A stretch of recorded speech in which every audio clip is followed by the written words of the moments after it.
seems we're live. Yeah, okay, you're there. Super easy. Akos. Akos. Okay.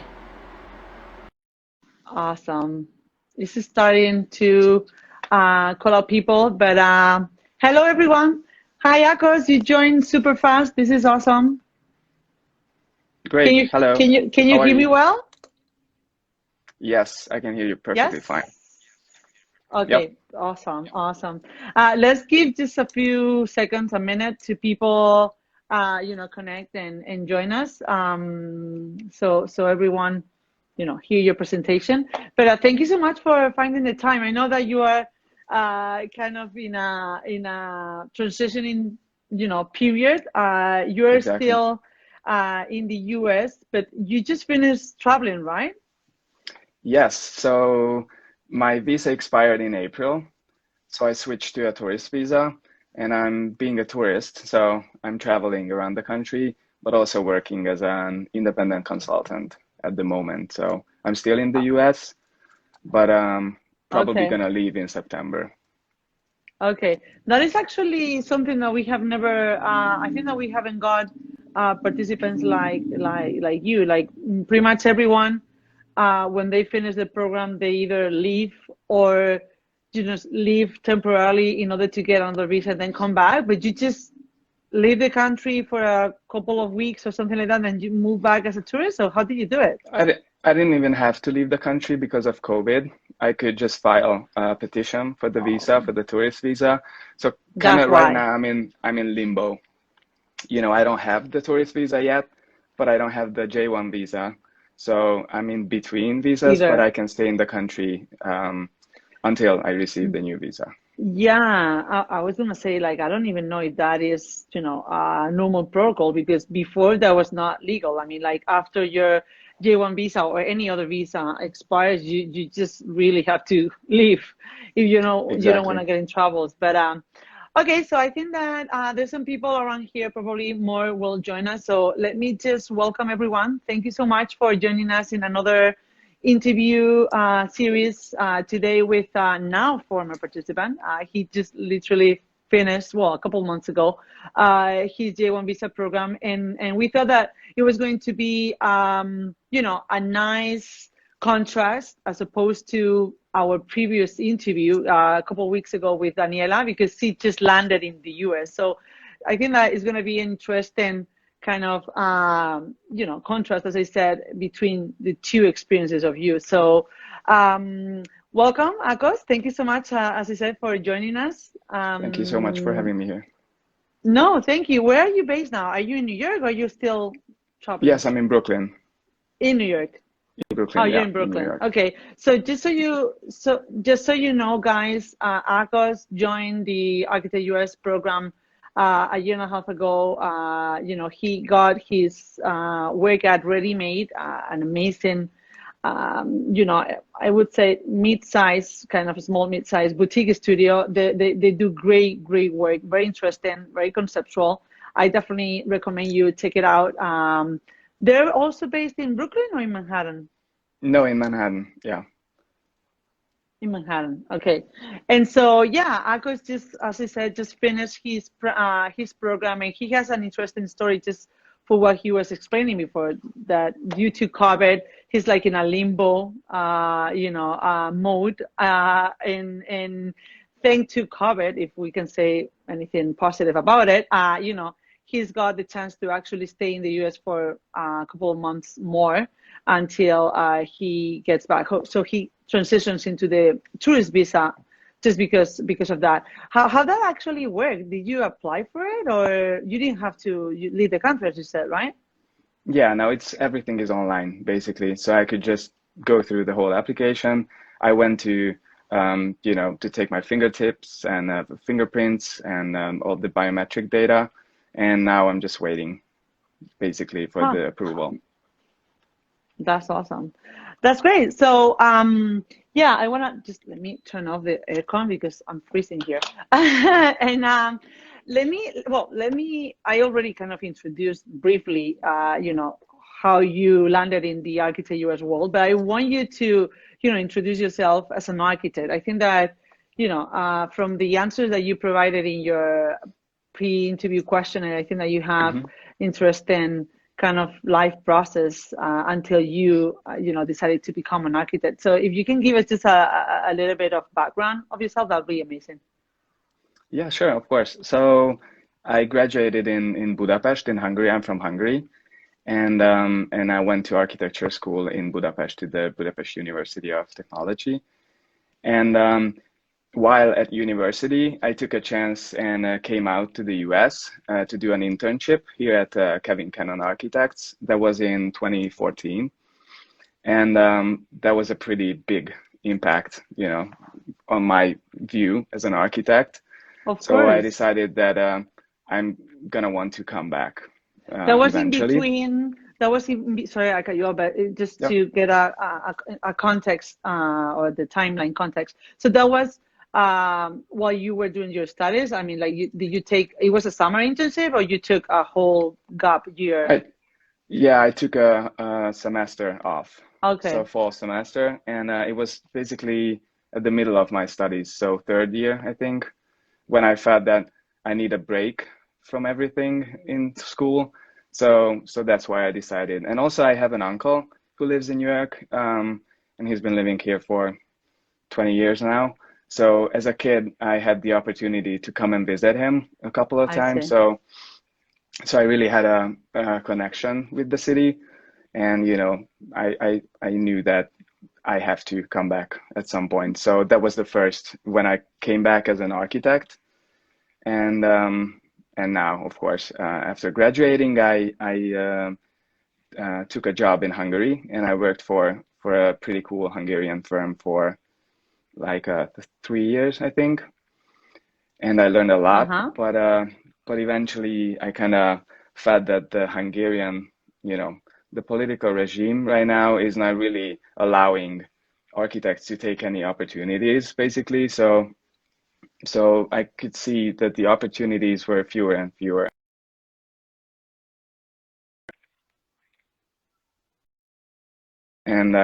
And that's when New York, came back to the radar again. And that's how basically. That's interesting.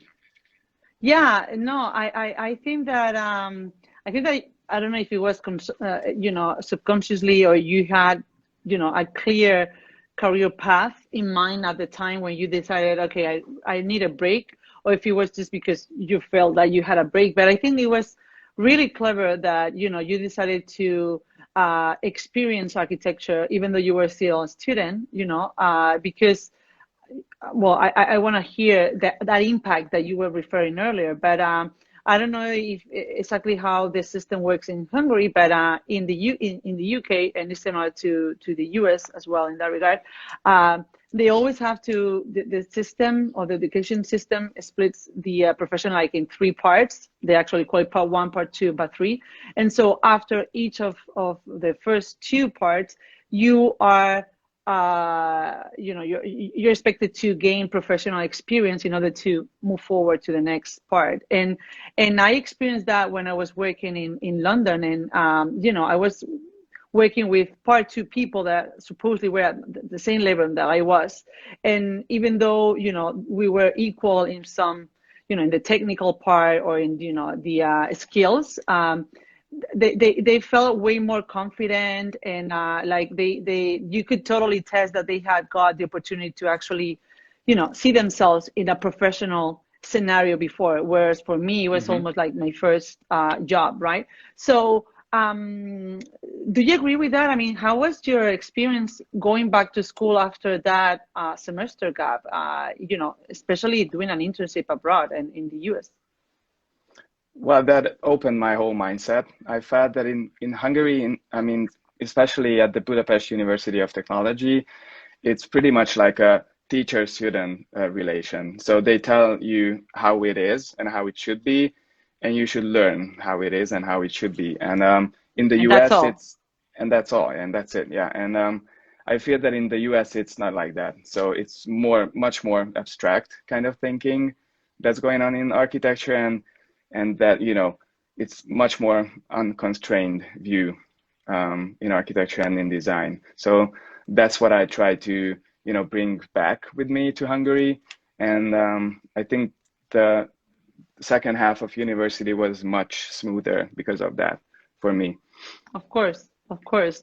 That is one of the, I don't know, if you have come across with any student in architecture asking you for recommendations, based on your experience. But one of the things that I always recommend to, early students in architecture is get as much experience as you can while you're studying, because it's gonna, as you said, open up your mind dramatically. It's going to give you a lot of resources and tools that are going to have a direct impact in your design, in your, way of working in a team. Even if you are in a, in a studio at school, it's completely different. I mean, you completely adjust and to the different, atmosphere, and you're capable to kind of share ideas in a very hands-on way. So is that something that you would recommend as well? Or if for you it was kind of tough to go back to school and getting up to speed again with the Not at all. academics? Yes, I would recommend it for sure, 100%. I mean, every chance you can take to leave your, comfort zone and your country, if that means that, you get new experiences and new ways of thinking. So definitely, whenever you get the chance, you should take it. And it might not feel comfortable at first, but you're gonna learn a Yeah, lot from it. of course, of course. And that was as well in New York, or it was in a different city? Oh, Yes, it was you are also a in New York. New York lover. Oh yeah, I am. Me too. I cannot wait for the travel ban to get lifted. Seriously, you were lucky to, to be there and extend your time. But Yes, okay, yeah. so going back to some of the questions that we asked you before, we were asking you about your role models, and because it seems like there are other. I don't know. I'm just thinking, like, many people land in architecture just because of following a family role model that was in, an architect, or because they were really great in hand sketching, or in, drawings. And I was curious to hear how you actually landed there. I found very interesting your answer in the questionnaire. Yeah, so I didn't really know that I wanted to be an architect ever. I wasn't, building huge Lego houses like everyone else in architecture. I was, of course, I was fascinated by Lego, but I wasn't really into anything that's architecture. But I always knew that I don't like stuff around me. I mean, I don't really like buildings, cars. We were in the car with my father and my brother when I was a kid, and they were always, talking about cars, whether they like this car or not. And I was just back there, looking at what does it mean to like something? What does it mean not to like something? So once I saw, a great car, let's say an old Porsche or something, then I You knew could that, okay, so appreciate it.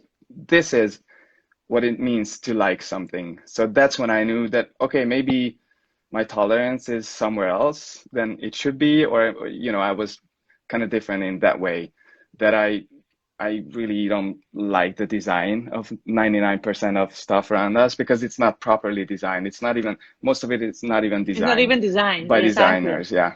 It's And just I kind of fabricated. had that, yeah, and I kind of had that feeling. And also, as role models, so my grandfather was an architect, and unfortunately, he passed away when I got into architecture school. So we couldn't really ever talk about Oh, architecture, but his vision and okay. everything around him, his apartment, his furniture, everything really, really fascinated me when I was a kid. I didn't really know that it was because he was an architect and he designed all of it. I just knew that, okay, this space and this place has an atmosphere I'm really into.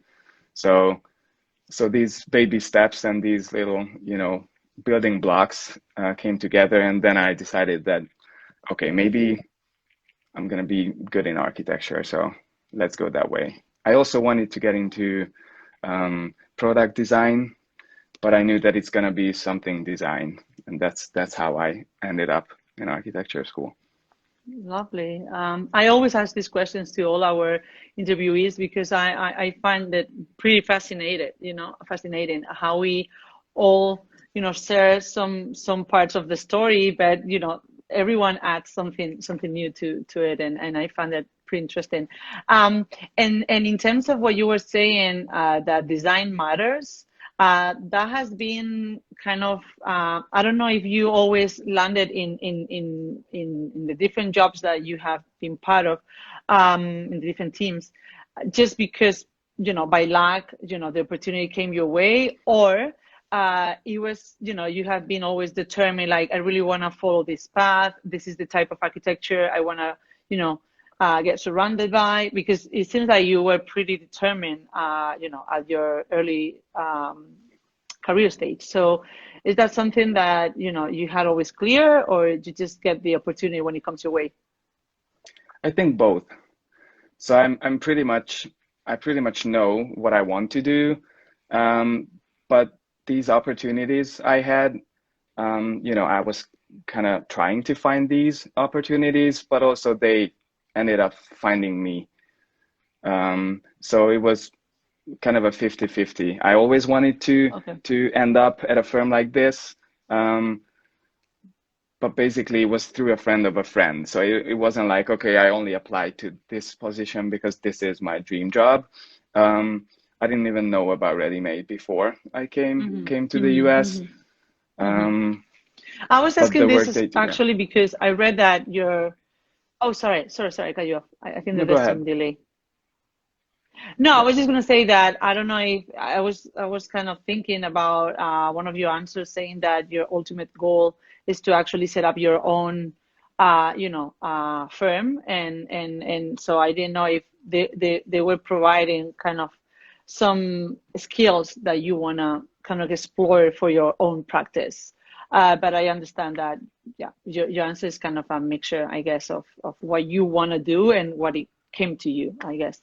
And so in terms of, your second experience, because probably that is going to help our, audience also to, understand the impact of, having previous international experience. In your case, it's actually even better because you had already lived in New York, right? But how was the feeling? How did you remember the first day that you landed at JFK, or I don't know, the airport that you landed at? But I mean, how did you feel? I mean, it was overwhelming. You were powerful because you knew where you were going. I don't know. I wanna hear your story. Yeah, it was definitely overwhelming. And also when I was in the US in 2014, I lived with my uncle up north in Sleepy Hollow, which is a really, really lovely, nice town. And I love it. It's amazing. Oh, you know Sleepy Hollow? It's an amazing small. Of course, I went. I don't remember how they call this time. It's around Halloween, where you go to pick up. Is apple pickup, or how do they call it? I don't even remember. Harvest, I think. Apple harvest. Yes. Sorry, yeah, I forgot. And then we went. It's on your way if you want to do it that way. To Storm King Center that I'm sure that you have visited already. Yes. And so, we made a stopover at Sleepy Hollow. Actually, there are movies, with Sleepy Hollow. Oh, so yeah. I was always, of course.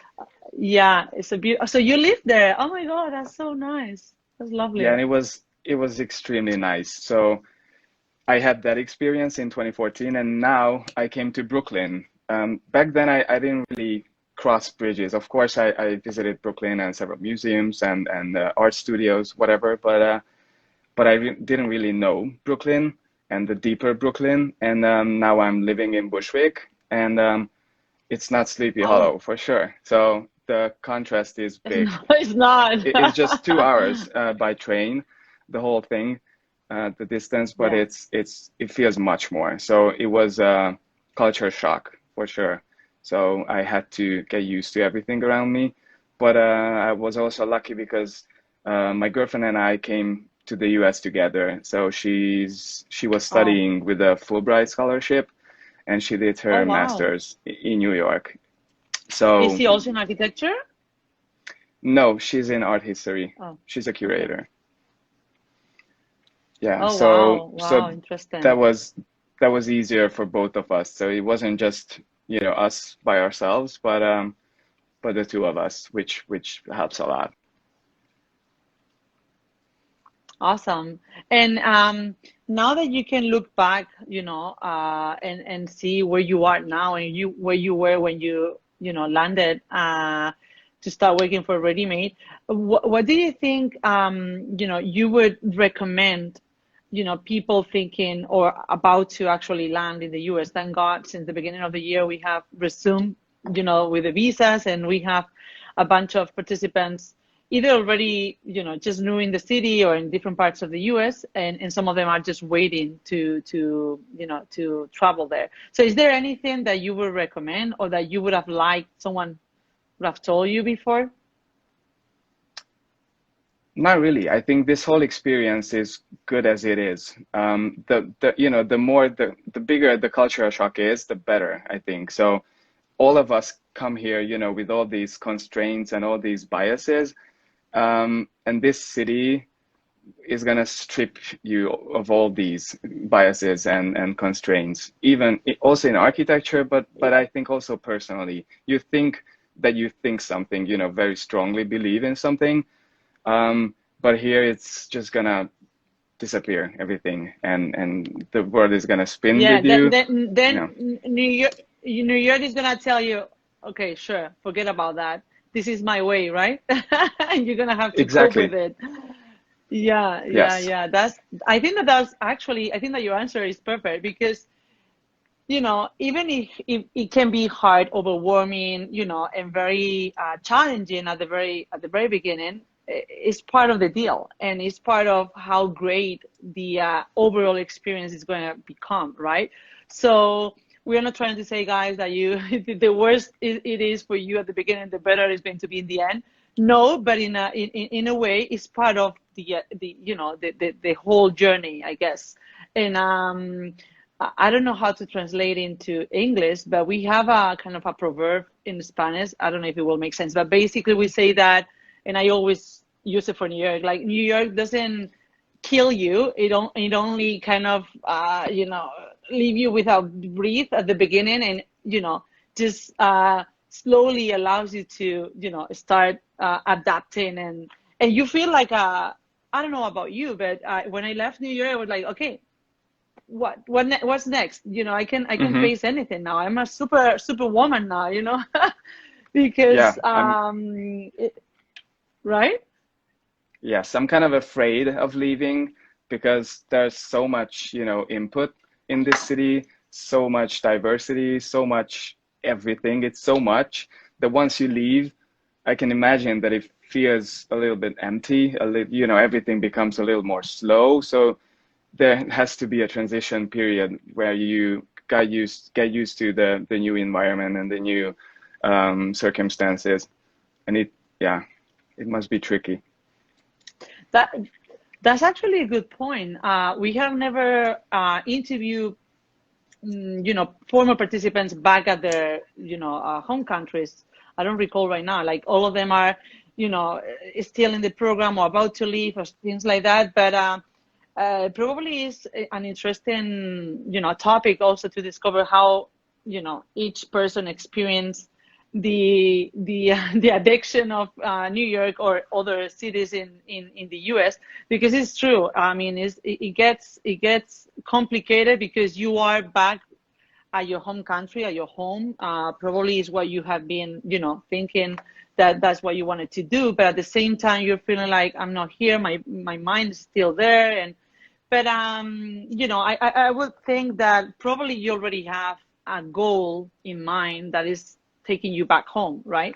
And that's what you have to stick to in order to overcome that kind of homesickness from the city. Exactly. Yeah. So I want to eventually start my own practice, my own studio, and I see that the best way for me to do is to start it from Hungary. I have the safety net in Hungary, the bigger, social network, and Of it's course. much easier for me to get licensed in Hungary right now. So I've been only in the US for a year and a half, Yeah, almost two getting years. licensed in And the US is a pain. oh It's a yeah, real yeah, I pain. can see that through my friends that it's very tricky and it's very difficult. So that's why I kind of have to. I mean, I would like to keep New York in my life for sure, and I'm naive, of course, but I envision sort of dual, citizenship, not even citizenship, but to work in Hungary, but also In work both. in the US, in New York. Yes, we'll see. You know what? That's funny because that exact feeling is what it took me to found Architect US. Hmm. Because I had a clear goal in mind. Well, I was way older than you, probably. I don't know your age, but I was like 30 something. I don't remember. And I was like, my boyfriend at the time, now husband, and dad of my two kids, left New York, and I was like, oh my God, I really have to make a decision right now, or I'm going to end up, alone, surrounded by cats in a condo, probably maybe becoming a principal someday or whatever. But that's not what I wanted to do. I wanted to, I was always very career oriented, like a good girl. But I wanted to have a family and set up, my own life project. Exactly. That's actually important, right? So I was like, but wait a minute, New York is everything to me now. I've been living here for 5 years. I have all my network. How am I gonna find a job in Spain now? Recession was still kind of, making things difficult. And I wanted to, as you were saying, keep the connection between the two worlds. And all of a sudden, I don't know how I was like, and I've been super, kind of, lucky to get all this international opportunity, and I have many contacts, in London and in Paris, and mainly in New York. And this might be some way to help other counterparts to actually, have the same opportunities that I had at the time. But it's so difficult because it's all this visa, and all of a sudden I was like, but wait a minute, maybe I can put them in contact and help them.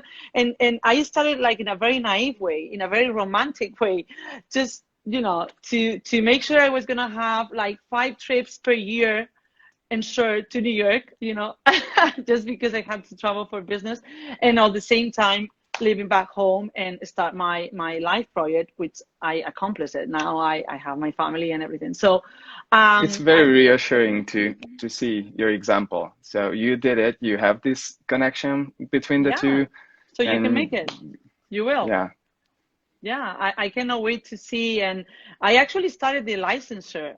That's another way that you can always explore. Hmm. You don't have to take the decision right now, but make the decision right now. But maybe you wanna now. I don't know exactly how it is right now, but at the time there were already 3 different cities around the world where you could do the test. You don't have to travel to the US, even though that could be another good excuse to travel back. But Yes. but I think that you can take the exams in London, Dubai, and Hong Kong. At least that was at the time when I was doing it. But maybe you have one in Hungary. Who knows? But and I guess that my next question would be like, because you've been super lucky to be offered to continue the relationship with your J1 visa host employer, Reddymade, as a consultant, right? So tell us a little bit Yeah. about that, because I think that that's pretty interesting too. Yeah, so we were in the talks of maybe continuing working together because it was, good for both of us. So we started to look into the O1 visa. And we almost started it when I felt that maybe I want to start my own thing sooner than I expected, and I might not want to tie myself to the city, to the country, and to a company for that long. So I started to think about alternative ways to keep Other connected and ways. keep working for Reddymade because I love working with them. But I wanted to do also other stuff on my own. So that's how we came to this agreement that even if I move back home, I might be able to work for them. That's Um, amazing. That's and amazing. on the side do some of my own projects. So that's how it started, and it's pretty Yeah. much, working out for now.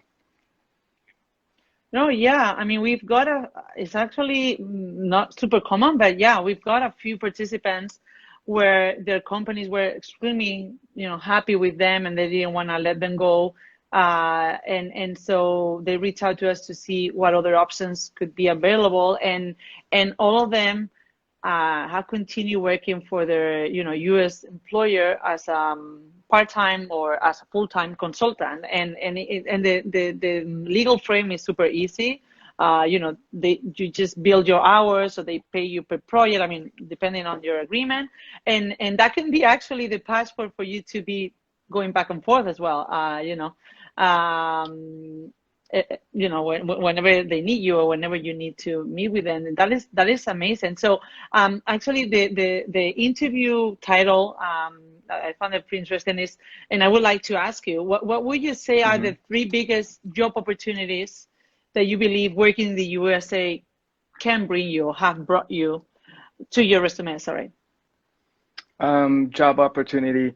I wouldn't want In to a be wide, very precise. Yeah, understanding. Yeah. very, yeah. So for one thing, I think this unconstrained view of architecture here is really something. I mean, it's good and it's also bad because, for example, in New York, not at Reddymade, but generally speaking, in New York, I feel that sustainability is not really an issue, not really a design factor here, Oh, which really? is not a good thing. Yes, I really wanted to get into sustainable architecture and sustainability in general, but of course, New York being one of the, you know, financial centers of the world, everything is about profit, and you have to build new buildings, you have to build it quickly, and you have to build it very cheap. So the developer can make a quick buck, and that's not the kind of attitude I really like. But on the other hand, um, there are no constraints at all. If you want to design something, you don't really have to list all these constraints, where like we used to in Hungary. Everything is, free thinking, and if you They are can there, take it but you with don't you. have to deal with them. Mhm. Exactly. So if you can take this kind of thinking with you and apply it with the necessary constraints, of course, it can be a very good combination, I feel. So that's one thing that might have been the biggest of everything. Um, Also, to learn the language, of course, that's pretty basic, but to learn the No, language and also the language of architecture, because I the struggled with it at the professional beginning. language. Exactly. Yes, it's going to help you That's in the key. building Yeah. your social network and your professional network, and that's a huge thing And it can open if you you want up to so work. many. Yeah, no, I was gonna say that it can open you up so many doors abroad. Necessarily you don't need to go back to the US necessarily. Maybe you wanna, I don't know, try Dubai or Oh yeah, New Zealand. I don't know, anywhere. And it's like again another passport, I guess, because it's not that you're fluent in English. There's a huge difference between being fluent in English and being proficient at architecture English, I guess, or professional speaking, right? And yeah. so that I can totally agree with you with that. And for the third, I would say that the people. I mean, in New York City, you can work with the best of the best, really. I mean, in every, career path, you work with consultants, you work with artists, you work with everyone, but they're all on top of their games, really. So there's a huge competition in this city, and whoever makes it here, they know what they're doing. So working together with these kind of people and building them into your social network, um, that might be the biggest thing you can take away from this experience. Yeah, if you can make it in here, you can make it anywhere, right? Yeah, It's yeah, like pretty a much. song or something like that. But that's those are three good points to take into consideration when you plan starting or you're developing your career in the US. I believe that it has a huge impact. I mean, you don't know yet because you just finished it, but it's going to open you so many opportunities. And even if you just open your own practice right away, you take your luggage full of, as I said, resources and learnings, takeaways that you will be able to apply. And even 10 years in 10 years time, you will at some point, something will remind you of specific time in New York, and you will smile just thinking, oh my God, I actually learned this, or all this started back there. So it's a really rewarding lifetime experience, I think. 100%, yeah. Yeah, and you also got the opportunity to travel quite a lot, right? I mean, you just finished one of like a road trip. Yeah, and this was the only opportunity that I could Oh leave wow, the because of state. COVID. Because of Because of COVID. COVID, I couldn't really get home at all. I mean, I was the last time I was in Hungary, it was the previous Christmas. So in a year and a half, I couldn't really leave the country. But a month ago, 2 weeks ago, something like that, we got to organize this road trip with a friend of mine and with my girlfriend. And the three of us pretty much traveled through the West Coast. We started in Denver and then flew to Wow. Las Vegas and then drove to the Grand Canyon, to Zion National Park, to Joshua Tree National Oh, Park. science, amazing. Mm. Yeah. And Did then you did ended you up go in, to yeah, did you go to the until oh sorry, there's a delay. Sorry, yeah, I cut you go off. ahead. No, I was gonna say, as you were in the Grand Canyon area, did you go to visit the Antelope Canyon, the one No, that you didn't? Oh, okay. Well, you no, mentioned unfortunately, really great it was an parks. extremely packed day. So we started from Las Vegas and drove to Zion National Park, then hiked there for a couple of hours, and then um, drove to the Grand Canyon, and then from the Grand Canyon drove back to Vegas and all that in a day. So we got back at Oh 2 wow, a.m. I think. Yeah. So then we had to yeah, go to the that's casino great. and gamble at 2 a.m. Of Yeah. course, of course. Yeah. Of course, of course. You really have to do it if you're there. Someone is asking actually a really good question. Moises, who I believe is actually a recent participant. Hi, Moises. Is asking, I don't know if you have been involved in any AIA, initiatives, but he was asking if it's a really good organization to join when, you move to the US. I will give my advice, but I want to hear yours first. I haven't really been involved in anything, mostly because of COVID. So I was trying to really check I out was every opportunity, but everything was online up until this point. Maybe now it's gonna open up, and then we can, see each other in person again. probably, yeah. But unfortunately, I didn't really have the opportunity. But it's a great idea, and I try to get into that. Um, Yeah. couldn't yet. Yeah, the AIA or any architecture kind of institution. I mean, there are many. I know the ones in New York, or a few of them, that I definitely recommend. Like you have, well, the cultural opportunity in the large metropolitan areas in the US is amazing. So as an international, I totally agree that you should jump into any Hmm. event, lecture, cultural activity that you can join, because it's going to be, really interesting for sure, and it's going to help you to build you know, um, your experience of architecture from the American kind of point of view, I guess. And AIA is great. They have, I don't know how is it right now because of COVID, but they normally have lectures on weekly basis. They have committees specialized in different aspects of the profession. Then Architecture League, you can do even sightseeing tours, going into the universities. That is a really good example. Like if you are in Hmm. the West Coast, well, in the West Coast, if you are in LA, you can go to SciAc or you can go to UCLA. In New York, obviously, Columbia has amazing lectures, with architects from all over the world. I don't know, there are multiple things to do. And so just, do some research and find what is available in your city and just jump on it. Normally the AIA, which is the American Institute of Architects, as you guys may know, is the most important institution when it comes to architects in the US, right? So they normally have they have different chapters, like the New York chapter, the California chapter, and so you should just see what is up in your own chapter. Even if every main city has its own, Center for Architecture. That is how it's called in at least the New York one, Center for Architecture in New York.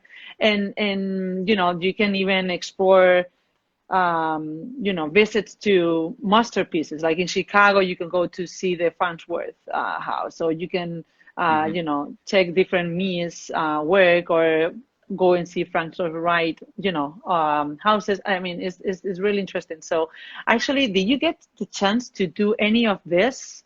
Because all your time was during COVID? Yes, in New York? Most of the time, yeah. So I arrived in October back in 2019. So I had pretty much like 6 months to enjoy the city, and then came the lockdowns, which was pretty crazy. For the first couple of months in March and April, New York was the center of COVID in the whole world. So it was pretty, terrifying. But then we got out of it pretty quickly, I think. So by May and by June, restaurants started to open up slowly, with social distancing, wearing masks, everything. But still, you had opportunities. You could get out. There were no lockdowns anymore. Then, the Lives Matter movement started, and then the elections for the fall, then a couple of hurricanes in the middle. There's been so much. So yeah. So on one hand, you can say that, oh, I had no opportunities because of COVID, but then I think it was pretty much a packed experience for that period of time, because it was so much things going on in this city, even though it was COVID and it was not the usual New York City, but it was in New York City. Yeah, exactly. Well, I'm glad that you go to experience, even though all this craziness, and because you're right, you just name like 3 or 4 things that happened in the US, and it was like a lot. So I can totally imagine that it was challenging in that regard. But I think that we're getting close to the end. So guys, if you want to ask any questions, please feel free. But I was going to, because we were mentioning that, you created your own, professional website, and it seems like you developed some strategies to promote your own work and a brand. And I don't know if you actually, would recommend anything in that regard, like how you start building your network, which we believe is extremely important if you are planning to have only like a limited time experience in the US, Yes, for sure. I mean, I'm not good enough in it. I need to promote myself much more, even more. I started, yes, I created my website. I'm pretty slow with updating it with all my current projects, but it's extremely important. I mean, you can know that you're the greatest architect ever, but if no one else knows it, then you're not going to be, found by clients. Point. You're not going to be, doing any work. So I know that it is very, very important, even social media and having your own website. That's very important. Yeah, we are creating actually a webinar to go over all these topics, because it seems like it's something missing, for architects. Like we've never been trained or taught how to market ourselves, and I still cannot believe it. I mean, probably you agree with me that in the US, marketing is almost in their DNA, right? And it's pretty. For me, it was pretty shocking when I saw like a small office, maybe with 5 people, and one of them were a marketer. Was a marketer. Just they are Integral members, because they are the ones maybe, you know, when you think in digital marketing, you only think on social media and things like that, and you almost, you know, take it for granted. But it's actually nowadays even more important. I mean, it's how you're gonna, you know, magnet all your potential leads and clients, right? So it's also a business developer. I mean, we can call it however we want, but you really have to have that kind of a strategy, regardless where you are in your career. If you're just starting, probably then it's a matter of starting to build your network, professional network. But down the line, when you start working within a company, maybe you want to also market yourself in order to promote or to get to the point where you want to be at. Or if you are establishing your own practice, you have to have all those you know, tools and in order to actually gain clients, right, and commissions and things like that. So I think that is an interesting thing to think about as architects, because Yes, no one so far Reddymade teach you also about has it. someone who only works, you know, in the PR section and only does PR for the firm, and it's incredibly important because that's how you reach people. Right. And yeah. Yeah, I don't know in Hungary, but in Spain, and at least at the time I was working in London for the two different firms I worked for, that was not, you know, that common. You know, maybe there was someone into the marketing or communications, but it was more about laying out the brochures, the client presentations, you know, for the portfolio. But this is something else. I mean, it goes beyond that. It goes to the level of business development. Yes, advertisement is really embedded in everything here in the US, which is, you know, it can be good, it can be not that good, but you can definitely learn a lot from it because you can utilize, you know, every aspect of it that you learn here. That's good. Okay, well, guys, I don't know if you have any other questions. I just get into the conversation and I don't check the messenger that much. Sorry about that. Then they email us with all the questions. But anyway, yeah, if that happens, I will definitely reach out to you, Akos. How Okay. many? Well, you don't know how much time left you have in the city, right? I mean, you're just waiting for your approval. Yes, and also my girlfriend finishes up her internship at MoMA here in New York in September. Oh So, wow, she's at MoMA? Oh my yeah, God, that's amazing. Wow. Did you have like secret passes or, you know, of course, you, yes. of course you It's do. pretty cool. Yeah, yeah. And also the art scene in this city is incredible. So, Wow, of course, yeah. the architecture scene is something else as well. But I think that the art scene is even, you know, at a higher level compared to everywhere else in the world. It's just booming and blooming, and you can meet the best artists of our time in this city. So I'm really trying to, you know, be on the verge of art and architecture and kind of navigate my work, you know, on that That's path. awesome.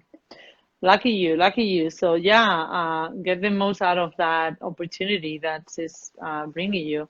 So Akos, thank you so much for finding the Of time, course. for joining us, for sharing your experience. I think you open up a lot of interesting avenues to explore and to think about when you are, you know, at your age in at your point in your professional career. And yeah, I cannot wait. I always say the same, but I literally cannot wait to see what life has prepared for you. What's next? Maybe you invite us all to your warm-up party, you Of know, course. in when you open up your studio in Hungary. Sounds great. I would love to. Sounds great. Okay, well, Thank you so please much for the stay in touch. opportunity No, thank you, thank and for all you. the I know help. it's been challenging because you were traveling, but we found it and we made it. Yep. So, thank you very much, and speak to you soon. Thank Thank you. you, Have a guys. good day. See Bye. you next time. You too. Bye bye. Bye.